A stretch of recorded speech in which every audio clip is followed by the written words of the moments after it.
Well, hello there, everybody, and welcome to the pantheon of knowledge and commentary on Japanese music that is to the east. Yeah, so today we're going to be talking a little bit about when you hear a song, you like it, and then you find out about the lyrics and you go, oh, that was deeper than I expected. I think this is a topic that we've all kind of come across before, and I think we all got stories related to this. But yeah, I think between the three of us, are any of us really lyric people? I know that I've been caught out. I like good lyrics sometimes, but I don't actively really pay much attention to lyrics. Are any of you guys lyric people? Are you lyric peeps? I am not really. To me, it's always the second layer. It's just when I love a song enough, then I will probably check out the lyrics just to see what it's about. But Yeah, yeah, I agree with that. Neon, are you a especially like lyrica? Japanese music, you cannot understand it while listening to the music. So that's kind of a problem. There is that too.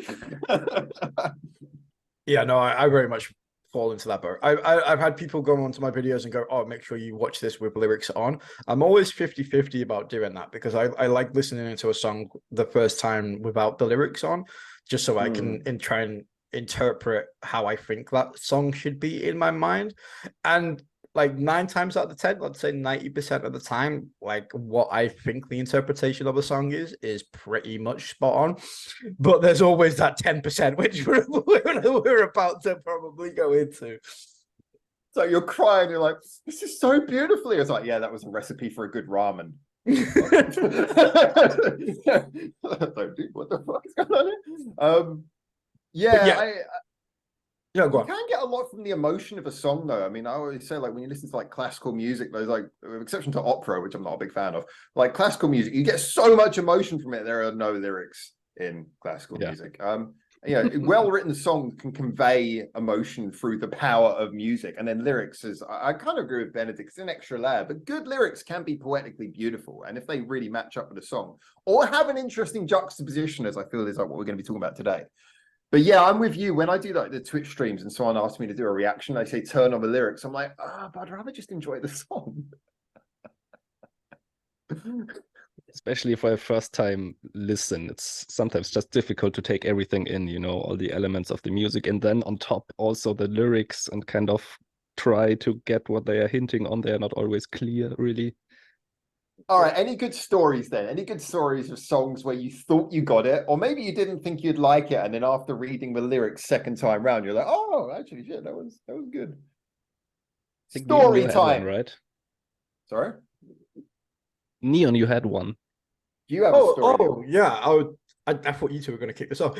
No. I came back for a reaction night, like literally this week, like literally 2 days ago. Whenever this probably gets posted, will probably be a long time after.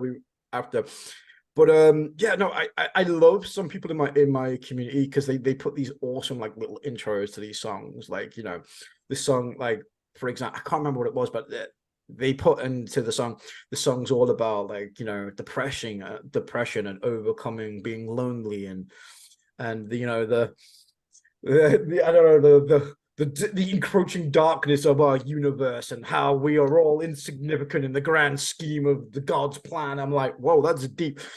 And and then you listen to the song and it's all like really, really bouncy and happy. And I'm like, I got nothing of that from the intro. I'm glad you told me that at the beginning of the song because I would never have got that from that song at all. I'm like, it's all incredible bouncy. Everybody's like, I feel like everybody's in chat like, yes, breaking this song down due to the lyrics, and I'm just, I'm having the time of my life while the lyrics. I mean, at least they tell you before, because for me it's always the other way around. I'm just listening to the song and not understanding the lyrics, just listening to the music. Oh yeah, that's happy and uplifting, such a fun song.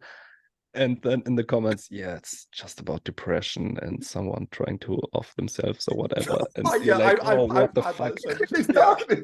I've had that so many times on so many reaction videos. I'm like, I really like this song. I'm like, I wish I could, understand the lyrics. And the first comment is this is about this song is about blowing his head off with a short sword-off shotgun. I'm like, well, fuck, I didn't see that coming. Can you name any songs or bands? Can you name any songs or bands? I'm just wondering if there's any examples that come to mind. Oh, off the top of my head, no. Jesus Christ, you could have told me this before we hit record. Fuck me. One more time to think. I think there were some from like Ado or Suise, and I'm not really sure. But like the music in general, it's always like some kind of happy and uplifting Yeah. type. I feel, the lyrics not always. Yeah, I know it's quite a good shout actually. Like it's kind of like more craziness, like frantic. So you kind of get the impression it's like that panic state, but it can be quite dark actually. I'd say Unlucky Morpheus is the same to that extent. Like Pookie's vocals make it seem like quite light and quite all right, and then you some of the lyrics, especially like songs to like Black Pentagram and stuff like that, you kind of read that back and you're like, oh. Did not oh, okay. Let me ask you. Therapy? Using the devil now, are we? If you were to listen to like a song like that and you could actually, let's say it's in English and you could understand what they are singing, and you would have like a happy song but with really depressing dark lyrics, would that throw you off, or would you say, okay, that's just what the song is about? I think because there's like this weird contrast from the musical feeling to the lyrics sometimes. The first time I ever came across any of that kind of things, I remember my dad, about the only music he would listen to was all like 1960s rock and roll, and so I'd hear some of that occasionally. He didn't listen to music much, but I'd hear it occasionally, and I was always struck about the fact that most 60s rock and roll is jangly jangly sort of stuff, but there would always be these songs about how my heart is so broken, I'll never love again, this kind of stuff. I'm like, damn, like this is some pretty heavy-handed stuff to have. And so I think we're kind of used to it. But the Unlucky Morpheus example is really interesting, because I wonder with that, because there's kind of like when you see their music videos, they're so bright and colorful and like spontaneously, whoa, but at the same time, like dark imagery. And I wonder how much of that is the theater aspect of it. Is it like theatrically depressing? Because I've never read any Unlucky Morpheus lyrics actually, but I've seen the song titles and I love their music. And it always comes across as like theatrical, sort of fun darkness. But when you read the lyrics, are they actually are they just dark, or are they kind of deep and dark as well? Did you read the lyrics, Neon? I cannot comment on it. Yeah, no, yeah, I read the lyrics to that song. It's all about like summoning the devil. I did a breakdown video for it. It was actually quite a weird one, because I listened to that song the very first time and I was like, oh, this is really, really catchy, like as you usually do. And then obviously like somebody tells you the lyrics and then you kind of look at it and you're like, holy fuck. So that's not where I thought that was gonna go. But that's the joy of it. I feel like Baby Metal is a good example for that as well. I feel like they really, really do. I know we bring Baby Metal up like way too much, but you know, deal with it. This is a good subject for it, at least. But Black Baby Metal like pretty much hits the nail on the head for that one. Yeah, like, true. You know, it's like you would never get the subject matter for like half the fucking songs if you didn't know the fucking lyrics to it. And number 4, yeah. And it's just like, you know, it's really, really good. That's a good thing though as well. I feel like there's two dynamics to that. Like you get like what I really, really hate as a reactor. I don't know if you two have had experience with this. Is when you react to something the very first time, and then somebody comments down below and goes, well, actually, this means this. And you get like the really helpful comments, like the people that generally want to fill you in with the knowledge. But then there's the other side of the people that expect you to know everything from the first time viewing it. And you're just like, dude, I heard this song like literally fucking 10 minutes ago for the first time. Like, don't, you know, stop trying to like break it down, or the semi-meanings of like, you know, like of what her backstory is from 20 years ago, because I don't fucking know. You know, but I definitely know that, but I also have the problem. Sometimes I listen to a song and like in the first listen, maybe on that day you were just not feeling it and you were like, yeah, kind of, it's an okay song. And then I don't know, you listen to it a week or two and you really get into the song, and then after 2 weeks you love that song and you listen to it, you watch your reaction again, you're like, what the fuck am I thinking? Yeah, no, that's how it is. That's massive. Yeah, there's been loads of times there where you do a reaction and then you change your opinion of a song, but because you've done a reaction, you recorded it, it's live, it's been viewed 20,000 fucking times or whatever, but you can't go back on that yours opinion. maybe. Well, yeah. I don't want to gloat. Although to be honest with you, I've not posted anything in like 2 months, so you two probably got me beat for views at the minute. I will, as a quick add-on to what you said, though, I liked how you mentioned about people suddenly, how do you not already know this? One of the ones I came across of recently is like bands will record a music video, and usually when a music video comes out, I'll go, oh, I'm going to review this song. But if it's a band I don't know super well, I'm like, oh, well, I kind of like them. So Nemophila, I like Nemophila, but I don't know all of their songs chronologically. And then when it released that song, like the one with the airplane in the video and everything, and I reviewed that, I was like, oh, their new song's really good. And then loads of people in the comments like, dude, this song is old. They just made a music video for you now. It's like, Yeah. oh, I didn't know when it was a new song. And they're like, no, it's a music. How do you not know this? I'm like, I'm not good enough fan. I'm not good enough fan. I'm sorry. I was like, their sound is progressing really well. It's like, this is one of their first songs. Shit. So, yeah, that's the bad thing about what we do sometimes. Sometimes we say things on videos and then like literally 2 days later we're like, ah, fuck. We so dumb. We sorry. Yeah. The internet can't seem to grasp that opinions change. The internet is full of people, like whatever you talk That's not about, there will allowed. be people on the internet who know a shitload more than you do. And it's like you're always, especially when you talk about fandom, all the fans will be there and they've got like the entire chronology in their heads, and you're like, oh shit, I better say the right thing. But it is really lovely though when people are filling you on the information and like catching you up. And I guess one example I quickly give, I know I've given this example before, but as it's pertinent for this, the one that always hit me was when I first heard Yoshida-san by Silent Siren, and I was reviewing the S album, and I didn't even know it was a single at the time. It was just like one of the songs when reviewing the album. I was like, this is a good song. I like it. It's a bit too hectic though. I don't know why it's so hectic in the chorus. It feels like it's not the best chorus because it's just like too much is happening. It's like too panicky. And then someone said, there's a music video. Check out the music video and the lyrics. And I went back and it was just this really beautiful exploration of like social anxiety and like panicking in situations and not feeling good enough. And like the music video helped, the lyrics helped. And so that just became one of my favorite Silent Siren songs because then suddenly the context was there. And yes, lyrics can really help to enhance a song or like to bring it together. Music videos as well. Like, do you guys like listening to songs by themselves to get context, or do you like it like with a music video? I know what we do. We tend to do music videos with the songs. I think all 3 of us do that quite prominently. But like is that something you two like have like listened to like a song outside of that maybe, and like maybe watch the video later on and got a completely different like interpretation of a song?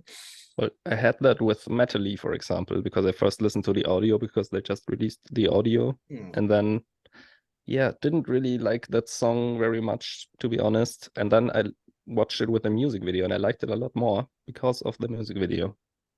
Yeah. But usually I would say it can, especially for a first listen, it can actually distract me from the music because then I'm focusing so much from like what's going on, and not really, the focus is not on the music.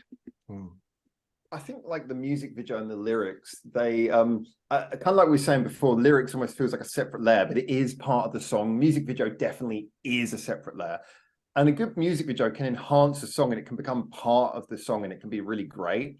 But in the same way that I feel like a song should stand up musically without the lyrics, I also feel like a song should stand up without the music video. But that's not to say that the music video can't make it better and the lyrics can't make it better.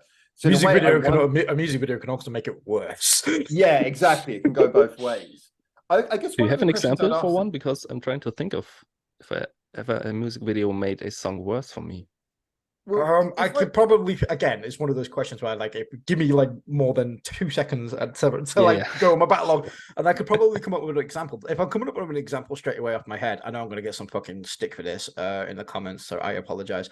But a song that I actually really, really like is Miley Cyrus Wrecking Ball, but I cannot watch the video because the video is just awful. I cannot. Don't even know the video. Oh, mate, Google it after this. It's cringe. Cringe. It's very cringe. It's such a beautiful song, just eternally ruined by that music video.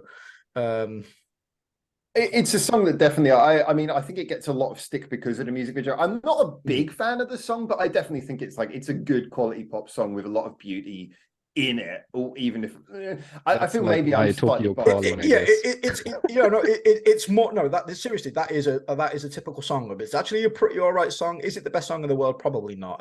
Again, but you watch the music video and you just can't not associate that song with the music video. Well, I think the Okay. question I was kind of coming to, and I kind of maybe want to present it this way, is because as I was saying, like the video and the lyrics being an extra layer. Are there any songs where like, okay, so the lyrics don't match the song, but in a way the juxtaposition is actually what makes it work? So the fact that the lyrics don't match, because I mean, like I say, if a song and the mood of the song and the mood of the lyrics match up, that's beautiful. But is there sometimes when the mood of the song not matching the lyrics actually is why the lyrics work, rather than it just being, oh, well, it just happens to be beautiful?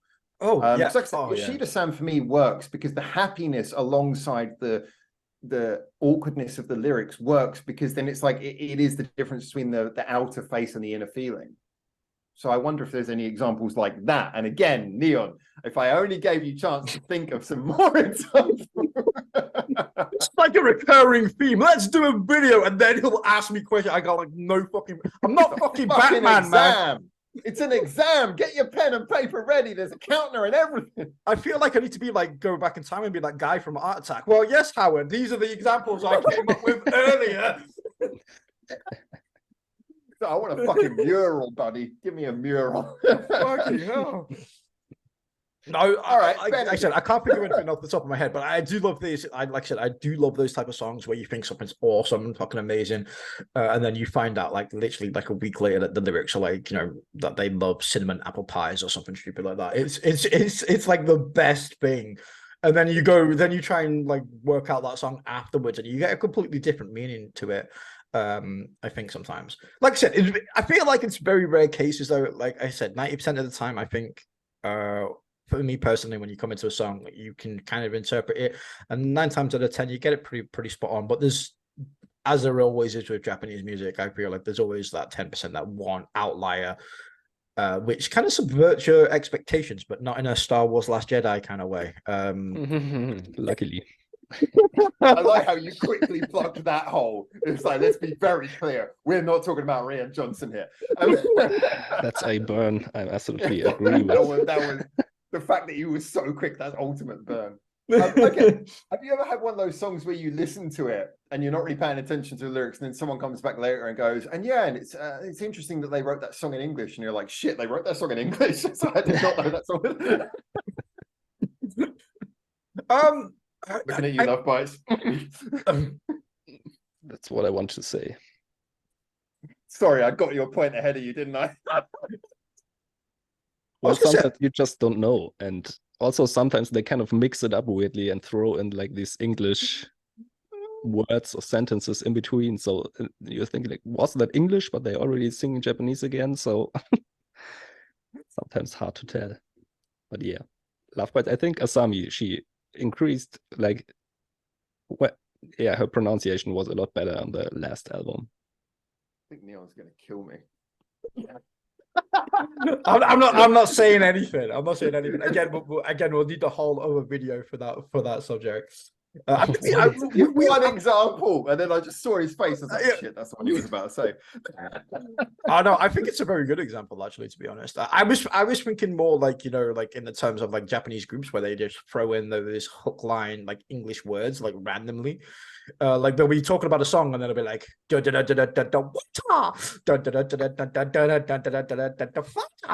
stupid like that, and you're like, hey, I like this. They said something in English, not realizing exactly what the song is. But no, we can go straight to bashing Love Bites if you want. It's cool.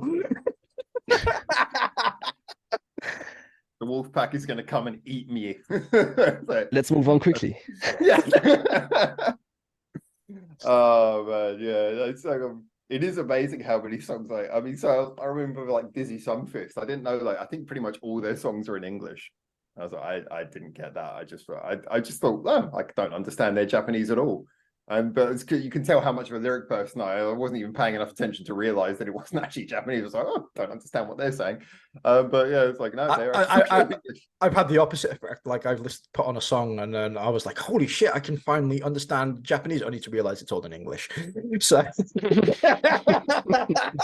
like, I understand this. My Japanese is coming on, yeah. They're like, no, Neon, the song's just in English. And I'm like, oh, god damn it. Are you like watching like films about ancient Greece and then Plato turns up, starts speaking in English? You're like, shit, I can understand ancient Greek. What the how am I this talented? I understand so many languages. Oh, you know, I still do that to this day, obviously, because I grew up in Germany as well, and I still do this to this day. Like I'll be on YouTube like at stupid o'clock at night, like 2 o'clock in the morning or something like that. And I you know when you're going to sleep, but you're not going to sleep. And then like all my YouTube videos will be in English. And then I'll see something in German that I like, so I'll start watching that. And then eventually, like 3 o'clock in the morning will roll around, and I'm like fully watching German videos without even realizing it. And Jade, my missus just walks in, and it's just like, "The fuck are you watching?" And I'm just like, I don't even realize I've transitioned from English into German. Just watching these videos, it's kind of weird how that happens. But I imagine like, for the same retrospect, like if you're Japanese or you know slight Japanese, I feel like that's probably the same for a lot of like these artists and these songs. You like the English, but if you can understand the Japanese on top of it, kind of just blends together really, really nicely. Yeah, maybe I have sorry, go ahead. No, I was just going to say I'm at that point with Japanese where I can just about sort of get into conversations all right, and then like, you know, but I'm nowhere near good enough that I can transition between them. So then like someone will speak to me in English and I'm like, shit, switch back to English, and it's like, yeah, it's really awkward. So once you've naturalized, it's so much more natural. But I have a similar thing, because you know, I lived in Canada for like 7 months, and all my content I do is in English. Everything I read, all my media I consume is in English, and sometimes I'm like out here in Germany, and then I'm struggling to find the German words. And I'm like using English words, and afterwards thinking, no, hold on, that was English, that wasn't German. You should be building a house in England instead. But now, yeah, he's building a house at the moment. I just imagine you in like your plaid shirt, lumberjacking outside while moose walk past. But I just wonder all the measurement and feet and stuff. It's got this image of every time that you're not 100% into a song that you react to, you just go, sorry. I'm not so sorry. I'm sorry. I like this one. Sorry. I'm really sorry, eh? That's it, eh? Sorry, eh? I love Canadians. So any Canadians out there, we're sorry. We're sorry. We're sorry, eh? We're sorry, eh? Like Canada's on my bucket list. It's like basically America, but with better weather. Sorry, I like snow. Okay, I like snow. What can I say? I was going to say something then, but I'm gonna keep that comment to myself, because I'll just. Sorry. I was going to say something about like Canada and America, but I'll try not to burn our whole entire American audience in one comment. So I'll keep that one to myself. We had this like interesting comparison that Canada is to America what Scotland is to England or Hokkaido is to the rest of Japan. So you always got to have that cold northern neighbor who's a bit more sparse. They have their beauty, and they have their slightly different, bigger open areas. And you know, they're the mysterious, beautiful, and somewhat curiously, shall we say, independent norths that these places have. So I find that an interesting comparison. But Canada is huge. I wonder if that's how China feels about Russia. Anyway, moving on. So yes. Lyrics. I'd love to know what everyone thinks about lyrics. I'm sure there's people already typing ideas in the comments, but I want to hear more ideas on that. But yeah, I don't know. I want to ask, do you think, maybe it's both, but do you think most artists in Japan, probably totally depends on if they are like a real band or like an idol group with management, but do you think the lyrics come first or the music comes first? Music always comes first, I think. Like always making a song, yeah, always. I feel like you find the concept of a song or a bouncy beat or whatever, Okay. and then you evolve the lyrics of, you know, around whatever it is you've created. That could work the opposite way. Yeah, Actually, I'm no, thinking I'd about take like that. artists like Ado, for example. Maybe she's like writing a text and gives it to her management, and they will create a song out of it, something like that. Yeah, it could work that way as well. I guarantee they've had it's kind of, again, we're going back to Baby Metal example here. I'm so sorry, but we had Sue Metal writing songs in the latest album. I do not think for one second that she's created the music for that song. I bet she's had a Yeah, big help in it, a big hand in it, no doubt. But she's definitely not gone out of her way to do the whole yeah. song. But I'm just wondering, like, how that juxtaposition between vocals and lyrics and the music actually comes to be, because there has to be a point where one of those things exists, and then someone says, "Okay, I will write lyrics on top of it that just don't match, or I will make music that doesn't really match." People create songs as well. Like, you know, let's not forget about songwriters. Just there's like the world's best songwriters out there that aren't actually like pop stars or whatever. They just create songs, and then And do you mean they do both? Yeah, and then studios buy those songs and think that's a really, really good song, and then they'll give it to whoever their top artist is at the time, and then that artist will be their song, but written by somebody else. There's different ways to do it.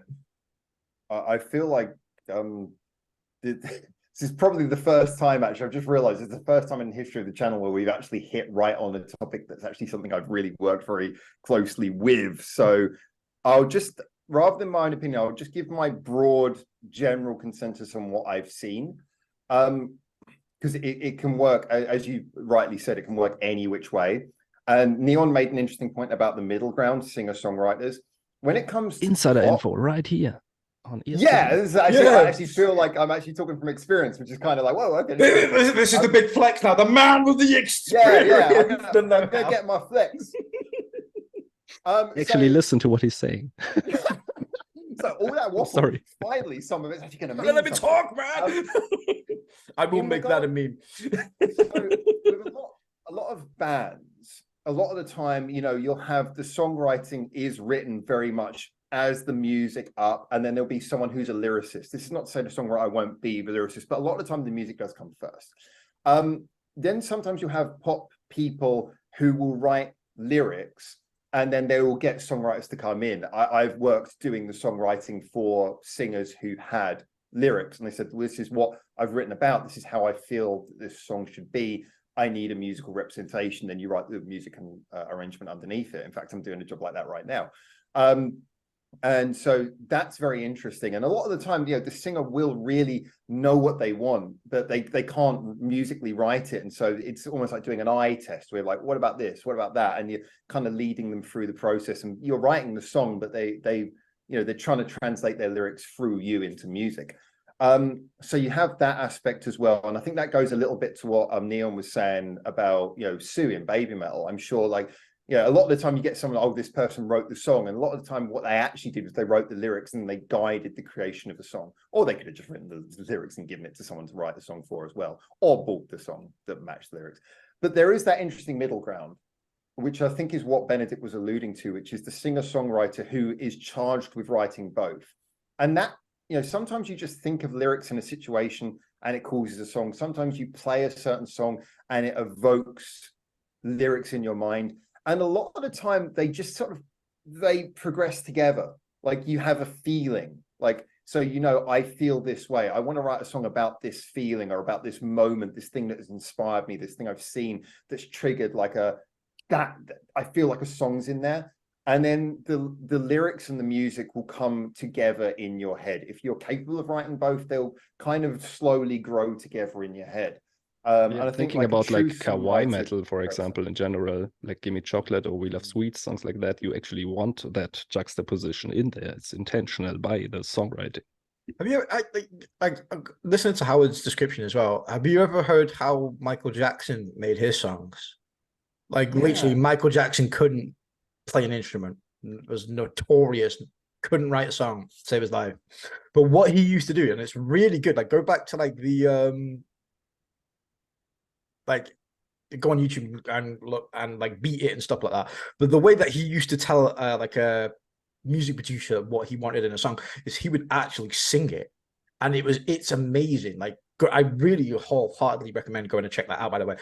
Like, he couldn't musically do what he wanted, so he would sing how he has that song interpreted in his head. So he'd do the lyrics, but then he would be like do do do do do do do, and but he would sing, he would layer over with his own voice how he wanted that song to go. And then obviously his big wigs that get paid fucking millions of dollars or whatever would take what he's done and make it into a song, which is a really weird, basically, but still his idea. yeah, it's still, but that's just a really weird way that of taking a song that's in your head and doing it. I could say the same for myself as well, although not to nowhere near Michael Jackson's extent. Like, I feel like I'm a really good songwriter and I really know what I want to do in a song, but I do not have the skills to put you need that guy that you can. Yeah, you need that person.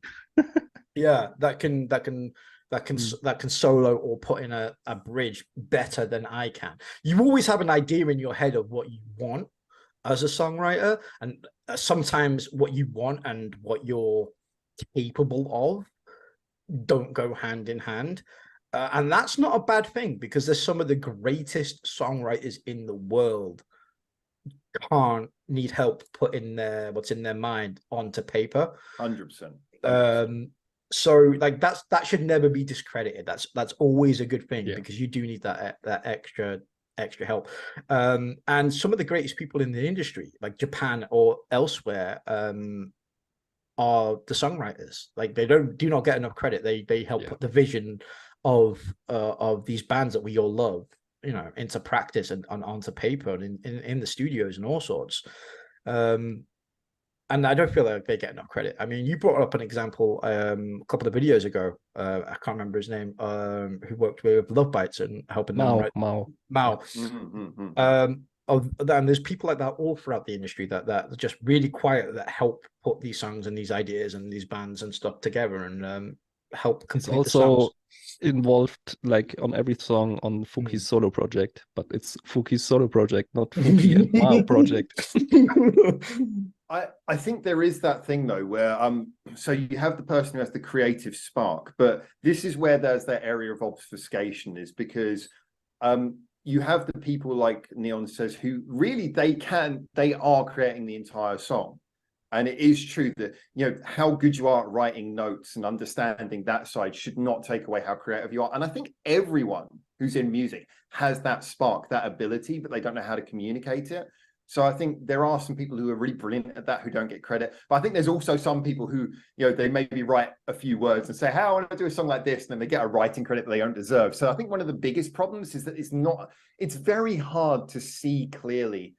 You know, there's some people who get more credit than they deserve, and there's some people who don't get anywhere near as much credit as they deserve. So I always think it's good to just sort of like, just kind of like, just look at the whole thing and just credit everyone who's involved, because it's hard to know. But over the duration of time, people who have that creative spark, it'll show, because their body of work will be consistently good regardless of who they work with.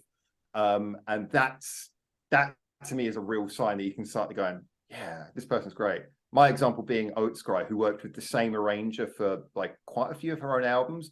And then she just like suddenly decided to go off and do it on her own and work with other people, and the quality stayed high. And you're like, yep, there you go. You kind of know that she's using someone to interpret her work, but she's got that.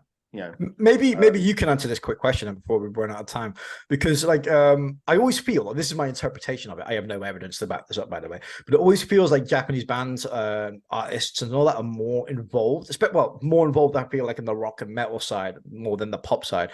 Because if you look at like Western pop, obviously you look at like, I don't know, you pick up the latest Beyonce CD or something like that, you flip the back, you look at the CD, and then you find out that that one song was created by Jeff Williams, the other one was like John Bigelow, like, you know, Haley whatever created the third song, and then you realize that Beyonce wrote like absolutely none of those the songs. But it always feels like, in a Japanese sense, that the artist, I feel, has more of a input, more of a thing into that process than I think the West does.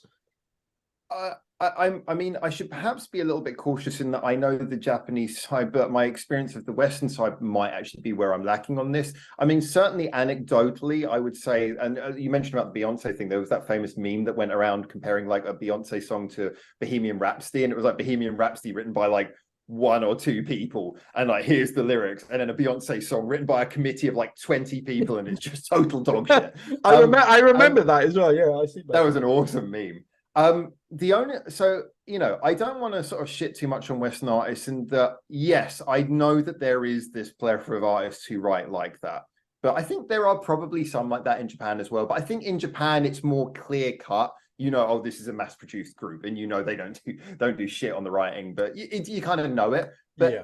I think when a Japanese album says this person had a writing credit, so for example, when it says Sue Metal has a writing credit, oh no, maybe she just wrote a couple of lines. I can't help but feel that from my knowledge of the way things work here, that probably there was, even in something that is produced and created and is so carefully made as Baby Metal, I still can't help but feel that, no, she probably was there in the studio. She was in the writing room. I get the feeling that it wasn't, she gave them something. I get the feeling she was actually involved.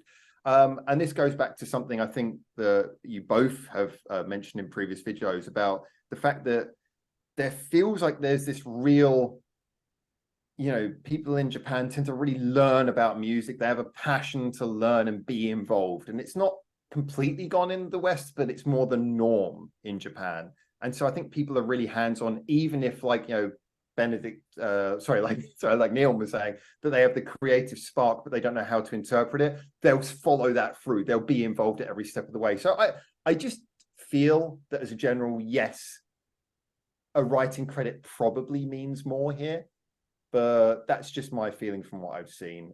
Certainly, I would say, regardless of the comparison, definitely artists, however good they are, get involved in their songs. You know, they are very much involved in their songs, even if they have the spark, but not the ability to write in the traditional sense. I like this conversation. We started one place and we've ended in a complete different. Yeah. God knows I'm going to title this shit. General musings on writing. I'll think of something. But yeah, no, I think this is why I on my channel I never use, like, I try to avoid technical words, because I think that knowing your crotchets and your quavers and your time scales is not the same as I think anyone, if they can just hear music in their head, they can be a creative genius. And yeah, I don't think knowing the terms and stuff is where it's important. I think it's just having the creative spark. So yeah, don't turn your nose up at someone just because they can't play so good. They could be a Miku from Bandmate, or they could be something like that. Some of the best songwriters in the world have to get session musicians because they can't play for shit. Wasn't it Einstein who was really bad in math or something? I think that was a myth, but I'm going to allow it to be. That can be true. Let's just say it's true for the sake of the example, because it works really well in this context. Oh, well, anyway, final thoughts, anyone? Because I can see we're going into that final minute where Zoom doesn't let us know how many seconds there are left to make us fuck off. Let me get my second counter up on the screen. All right, we have 60 seconds. Final thoughts, anyone? I think this whole topic's very interesting, you know, just, yeah, how it works in Japan compared to somewhere else. Yeah, it's nice to have some input by someone who's actually well-versed in the industry. Finally, I actually have some fucking use. 40 seconds! Yeah, and if anyone would like to hear us write something, but maybe we can do something like that, where Neon is the creative spark, and then I have to try and interpret his ideas, and then Benedict, you have to, like, see what you can throw in there as well. But maybe we should have to do the version where it's, like, doesn't fit. All right, 15 seconds. So, sorry, remember to keep your ears to the east. Love you guys. Thank you for watching.